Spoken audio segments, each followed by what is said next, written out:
Hi guys, welcome to the honeystocks.com weekend analysis for the 13th of September 2019. I just want to start just by thanking everybody for checking in and tuning in all week. I have been doing a bit of a social media experiment, uploading pretty much every day, and thank you for all the messages and the thanks for the profits that most of you have made, based on the charts that I've been sending out. So it's hugely appreciated, and hopefully this weekend analysis will help you out a bit more, and you can obviously do a bit more due diligence. If this is your first time here coming across my stuff, please do just pause the video, make sure you're comfortable with that before moving forward. If this is your first time here, what I'm going to be doing is walking through around 20 charts that I feel like should be on your radar for next week. Everything is completely backed up.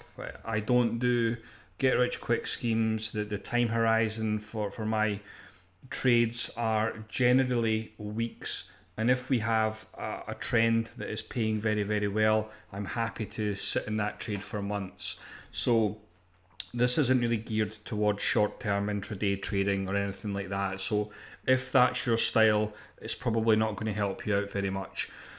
I am registered with the CMT Association. I'm currently working my way towards my chartered status, and technical analysis is what I'm widely known for, and it's my thing. So hopefully this gives you a bit of technical insight. If you're somebody that continually finds yourself stepping in the brown stuff, you can stick around for a couple of minutes at the end. There might be one or two things that we can do to maybe help. But if you do enjoy the video, please do subscribe. Let me know in the comments what you think. If there's any charts that you feel like should be on the radar. If you like the video, give it a thumbs up. And in the bottom right hand corner of the screen right now, you're able to subscribe as well, just to make things a bit easier. So let's just dive into the charts now. What I really want to do is just quickly start off by walking you through the relative rotation graph. Now, this is a mega useful tool that just allows us to identify where the strength is in the market at any given time. Now, as we can see over the last 10 days, we can see the SMH, which is the Semiconductor ETF, has been massively outperforming. This is one of the leading areas of the market at the moment. We can also see that the cloud-based tech companies have been declining massively, so therefore that's moved into the lagging rotation zone. However, I want us to focus on these areas because it's all about identifying strength in the market. If you are a trader that wants to simplify your life and remove stress from your life, I would highly encourage you to start to identify strength in the market rather than trying to buy these dips and beating up stocks and hoping for the best. It's just easier trading with the strength. So semiconductors, financials and energy over the last 10 days have started to show lots of strength. So this is the ETF for semiconductors that I was talking about, and we can clearly see here that we're breaking out. Now, what that means is it's going to be good news. Hopefully, if we have positive market conditions and positive momentum in the market, then we can expect semiconductors to hopefully take the next leg higher.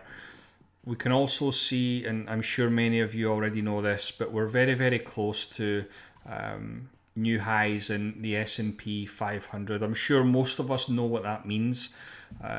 So it's very much a case of just identifying next week what we want to be doing and doing our due diligence, and that's what I like to do on a Sunday evening. So hopefully that this helps you out. Now here's the individual charts that I feel like you should do a bit of due diligence on. I have had many requests this week, and I've just tried to, I suppose, add as many of these requests in as possible. There's not any particular order to the charts, but hopefully they help you out in some way. Now, one of the charts that I was asked about was Etsy. Now, for those of you out there that maybe have a fundamental view in the market, and you maybe believe that Technical analysis, and I seen this, quoted the other day, that it's voodoo. It's really a case of just understanding what's going on. It's not a coincidence that Etsy was upgraded on a breakout in this area here. Lo and behold, we've got the breakout, it got upgraded, and we've obviously seen continuation on that. Now, there's a lot of upside potential with Etsy at the moment. I would suggest that if Etsy is a stock that you want to do a bit of due diligence on, I think in positive market conditions, provided earnings in their next earnings report goes smoothly as well, I think there's a 36-37% upside potential there. So Etsy might be a company that you want to do a bit of due diligence on. I did touch on financials. Now, obviously, JP Morgan Chase is investment bank. When financials are moving, it's common sense to me to just look towards the strength. JP Morgan's breaking out new highs. That's not a bearish signal whatsoever. So absolutely, I think JP Morgan definitely makes a lot of sense. Nvidia, again, many of my group and my client base have got in on this breakout here. We've had a pullback the last couple of days. I do feel like that pullback has represented opportunity. So those of you that are looking to maybe move in, you can do a bit of due diligence on it, or you might want to wait for the next breakout area, which is going to be around 198-200, around there. But absolutely, if Nvidia hasn't been on your radar, given it's a semiconductor stock and we can see that the semiconductors are where the strength is at the moment, it might be an area you want to kind of look at.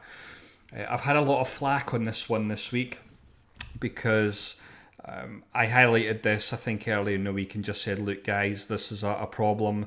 It's not somewhere that I want to kind of be allocating any risk at the moment. I think, yes, it's obviously had a bit of a rebound today. I think that's fully expected. However, given the decline that it's had recently, this green candle doesn't mean anything to me. I would simply just view this as part of the trend. I do ultimately feel like it is going to test $50 again. So if you are bearish on Square Ink, I do think that's the area to observe based on technicals. I would be happy to be proven wrong because Square Ink is a company that's done very, very well for me in the past. However, my thesis will only change if we move back up above this level, at which point I'd probably look to buy the stock. But I think at the moment, it's definitely in a bearish environment and it's not a dip that I would be looking to buy. Lam Research, again, another semiconductor company. I've highlighted this one a few times this week. Just makes a lot of sense. It's now breaking out into all-time highs. All-time highs are never a bad thing. So absolutely, I think this is an area that you might want to consider. Now, I've been asked a lot about Okta this week, just purely for the fact that it's obviously cloud-based tech. The relative rotation, the strength is not really being demonstrated with cloud tech. I think the common theme that I'm getting from my messages and emails, etc., is there's a lot of attachment to these stocks. Now, what you have to understand is that every trend comes to an end at some point. Okay, that's just the way it is. Unfortunately, not every stock keeps running up forever. Now, what I'm hoping we're seeing with Okta is we've obviously had a huge move to the upside over the last 18 months. It's been beautiful. So that's been a huge primary trend. What we might well be seeing now is a secondary trend, which is a counter trend move. And again, this is perfectly normal price behavior. What we then want to see is a strong move to the upside, and we obviously get the follow through. So the way we have to view Okta at the moment is it's taking a bit of a breather. Now, could it drop as far as some of the semiconductors did last year? Absolutely it could. This could absolutely keep plummeting to 90, 80. I think this is the level to watch. I think if we break below $100 and we break below the 200 MA, it's going to be an issue. However, if we get a rebound from this level, it would possibly indicate that we might see a rotation back in to cloud tech, and you might find that the investment banks, the hedge funds, the big money start to hoover up all the discounts that they've created over the last few weeks. So I think for me, Okta at the moment, it's a stock that I'm really just kind of watching loosely. I'm focusing my attentions on the semiconductors and the strength in the market. I don't really want to be buying falling knives and cutting up my hands. It's not particularly appealing. Same goes for Trade Desk. It's one that I've been asked about a lot this week. I think it's logical if we break below this level here, there's 10% downside, and I think a break below that level and it's probably good night Trade Desk. So very, very careful. I think that's the theme and that's the message I kind of want to get across with a lot of the cloud-based tech companies. That's just purely based on technicals. If you've got a fundamental view and that works for you, and these companies are perceived to be cheap, and crack on, but this is obviously the technical view. Twitter is interesting. I've highlighted this, I think, last week, maybe once this week. This is definitely the area that we need to be careful of. It's not demonstrating a lot of strength. I think we're just getting a bit of a battle here at the moment, at a logical area of support and resistance. I think if we get a move to the upside, I think there's a very clear, 10 to 12% upside. But the conservative among you might want to wait for a new entry above $50. On a technical level, yes, we are creating higher highs and higher troughs, so we are in an uptrend. I think I would only change my thesis on that if we got a break below this level here, which should be about $39. So technically, you can be bullish above this level, but I think if you're currently in the trade at the moment, I think you might want to think about tightening up stop losses, protecting profits, and just looking to see where price goes to if you get a break below this level, and potentially look to just buy back in if you get the support here. Facebook is another one. I'm bullish on Facebook at the moment. The chart isn't massively appealing. I think there's much better looking charts out there. I don't think this is the Mila Kunis of charts, to be perfectly honest with you, but we are in an uptrend. Again, higher troughs, higher peaks, which is what we want. So I think that there's a logical 10% upside here, and I think this is the level that you might want to kind of get defensive. That just seems logical to me. Boeing, there was a chap on social media this week that said that I needed to pick more exciting stocks. Now, my counter to that, and he highlighted Boeing as being an exciting stock. My counter to that is, well, are you in the stock market for excitement, or are you in it for profits? Yeah, I understand that I have a global view of the market, and not everybody can do that. Not everybody can watch the market for 7-8 hours a day like I can. So I've got my eyes everywhere. And the problem that I think a lot of you guys watching this might have is that you constantly keep going back to the same stocks over and over. You keep trading Facebook, you keep trading Twitter, Boeing, whatever it is, without understanding that you could have, such an easy life by having a wider scope to your watch list, for example.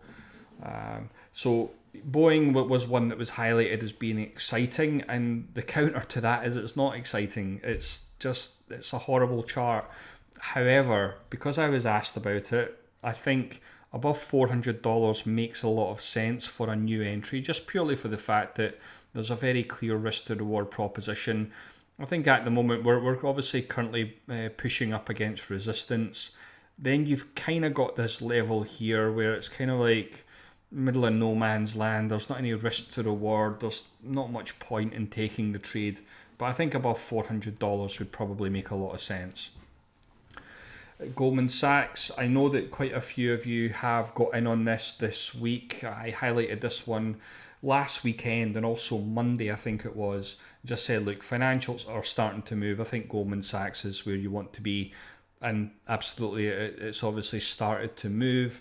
There's a very clear upside potential. If the market is going to continue to break out into new highs, then it would make sense that financials follow that as well. That is just what happens. So you would expect Goldman Sachs, JP Morgan's, etc. to follow suit. But obviously the caveat to that is that if we get a rejection in the major indices, then all bets are off, and it's really just a case of managing positions and protecting capital. Electronic Arts is looking a little interesting. We can see that we've got a very clear resistance level. It's battled here in the past, so I think if we get a conviction move above 103, 104, then I think there's a lot of upside potential with EA, Electronic Arts. And I certainly wouldn't be looking to jump in sooner than that. I think that there's a case to be made for those of you that got in here, absolutely. But I think for any new entries, I think it would be a case of just waiting to get above this level. And if you are in the trade and you meet resistance here, I think absolutely it's probably a case of, thank you very much, Mr. Electronic Arts. Let's reallocate risk elsewhere. Activision Blizzard, again, very similar to EA. It's obviously had a big breakout recently, and now it's a poster boy for Fibonacci, and we are just moving between these levels at the moment. We're stalling here at the 38.2. So the way to look at this is you just simply wait for the move above each level, and you obviously just do your due diligence on it. But there's absolutely a good upside potential with Activision Blizzard, and I think that probably sums it up, around 48%. So yeah, I mean, if you're going to take the longer term view with Activision Blizzard, then absolutely there's a case to be made there.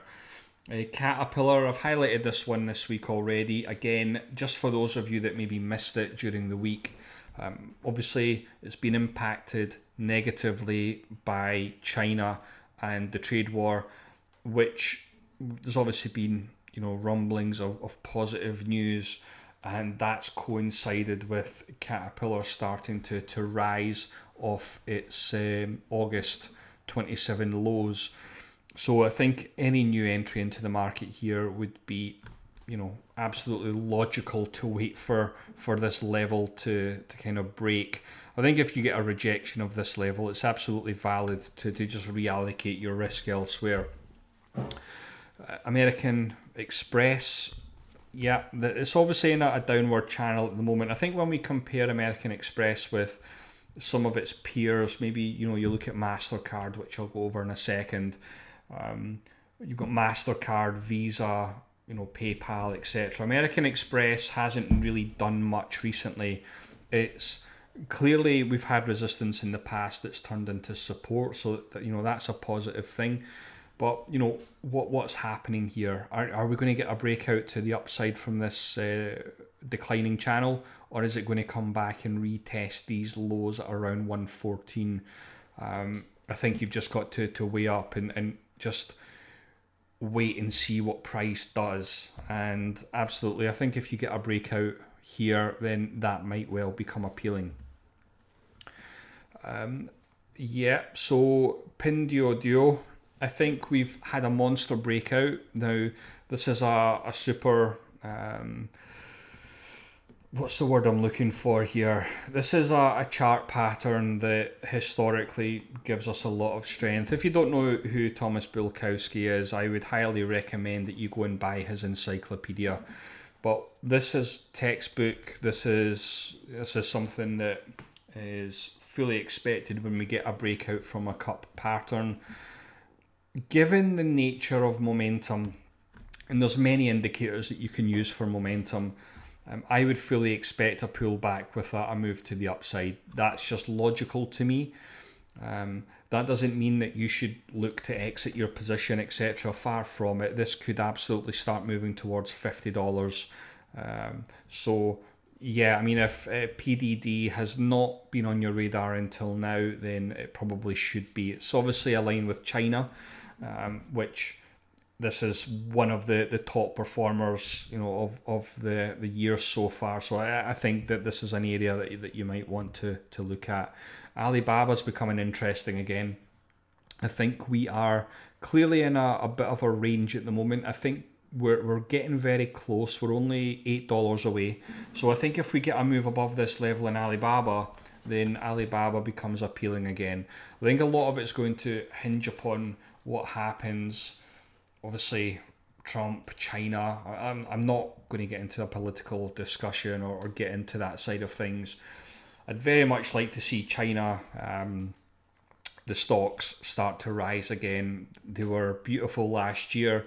Myself, the group, made a lot of money on the back of some ridiculous moves, and I'd very much like to see that again. But Alibaba, I think if it's on your radar, I think that's the level to probably watch. Twilio, again, it's one of those, I must have had 5 or 6 messages about this. Sometimes the trend just ends, guys. It's obviously, if you're married to the stock, it's probably heartbreaking to you because you are constantly going back and trading it. It's done you a solid, and you want to keep going back to it. But I think when you understand that it's just about dating, you're never marrying, and certainly that's what we're seeing with Twilio. I don't see anything positive at the moment. It looks like a textbook bearish flag pattern, and I'd be very much watching this $100 level with a lot of interest. I think if you break below $100, although I do feel like it's good night for Twilio for the time being, the trend has ended, focus attention's elsewhere, it's just easier. But if you break below $100, then that's probably a valid short. Cisco Systems is starting to look interesting. It's obviously more of a swing style trade. However, we've had a recent breakdown here. It looks like that gap is looking to get filled. So I think if we break back up above this level, which is only $1.50 away, then that would probably be a catalyst to just say, do you know what, this is a failed breakdown. And when we get failed breakdowns or failed breakouts, we can often get fast and aggressive moves in the opposite direction. So I think with Cisco, I think that is one that you could probably add to your radar. Gold is playing with everybody's heartstrings at the moment. I think it's very, very clear where the support level is here. It's very clear where you might want to get defensive. The gold stocks have obviously declined this week because we've seen the stock market advance.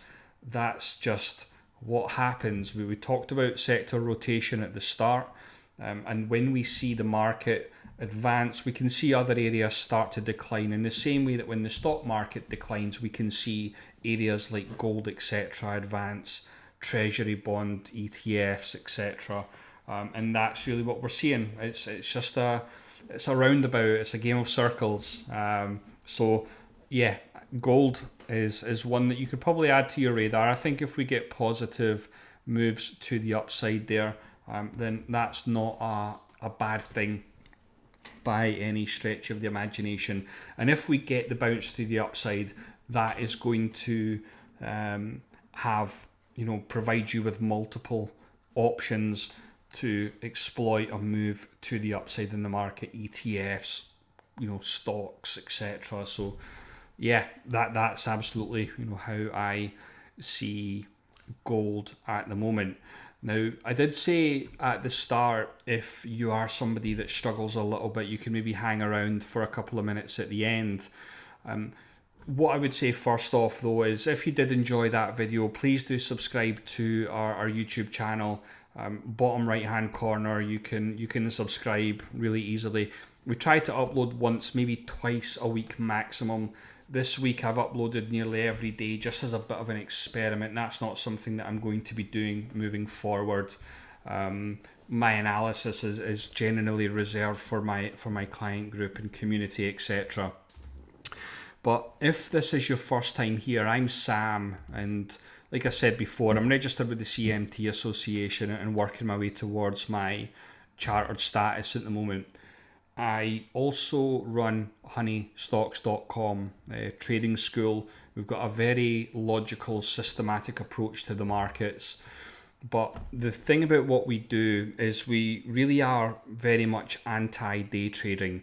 We try to get day traders away from the inconsistency, but what we also try to do is we try and fit your trading around your own particular lifestyle, etc. So if you've got a business or a career and you're trying to fit trading around that, we can teach you stress-free strategies to, I suppose, navigate the markets but still, be consistently profitable. And actually what we do with clients all over the world.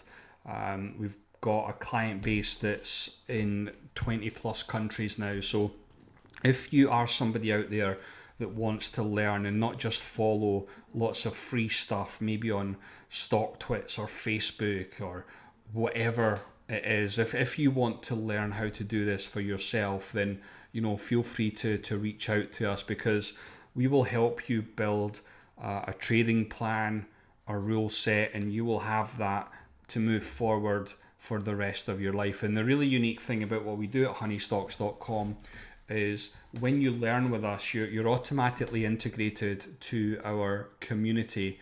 And I don't know any other educator trading community that does this, but I log every single trade idea that I post to my group on my website for complete and open transparency. So if the types of stocks are what you're looking for, etc., we don't do penny stocks, we don't do stocks under $10 generally. We're very much small, mid, large caps, and that's the way that we do it. You can see recently, this week's been huge for Blackstone Group, Western Union, and you might want to trade options on these. We've got some super successful options traders that obviously apply our strategies as well. 2018 is all logged on our website as well. So if you are somebody out there that learns from losses, which I totally get it, it's completely soul destroying. It's something that causes a lot of stress, a lot of anxiety. It affects family life, it affects work. I get it. If you're out there maybe learning from YouTube, I think what you have to understand is that, if you wanted to be a doctor, for example, you wouldn't go and watch YouTube videos to learn how to be a doctor. And I think when you understand that, it's about actually learning it and getting the information and having it presented in a way that makes sense. Then, absolutely, if you're out there and you're learning from things like YouTube and reading books, the learning process can take a couple of years. And a lot of the time you just get swallowed into a black hole because you've learned from losses and you just give up. Again, that's a common story that a lot of my guys, my clients, present to me, that the conversations I've had with hundreds of traders all across the world at this point. And we genuinely believe in making a difference. If you are somebody that struggles, you can check out our testimonials on our website. These are all individuals that are just incredible. They're incredible traders, and that's a reflection on what we do at honeystocks.com. So if you're somebody that does want to explore maybe learning a new way, you want to kind of just throw away the strategies that just don't work for you at the moment, it's very simple. All you need to do is just jump onto our website. If you struggle, don't be shy. Just jump on, tell me what you struggle with. There's a little form for you to fill out, and we'll have a super chill, informal conversation for around 20 minutes. If you just need a little bit of help, if you need a little bit of a pointer in the right direction, again, I can help in some way generally. I'm not trying to throw something down your throat that you don't want to sign up for. Yes, we offer a service, but it's very much a case of help first, and we can explore other options if you want to. So the calendar's very, very straightforward. Just jump on. I've opened it up for the next 2 days fully. I've not omitted any of the times. So for the next 48 hours, the calendar is fully open. So if you would like to talk to somebody about your trading, you can jump on, give me a bit of information about yourself, what your journey's been so far, what you know, and I'll jump on and we'll see if I can help in some way. But thank you very much from the bottom of my heart for watching and for following this week as well.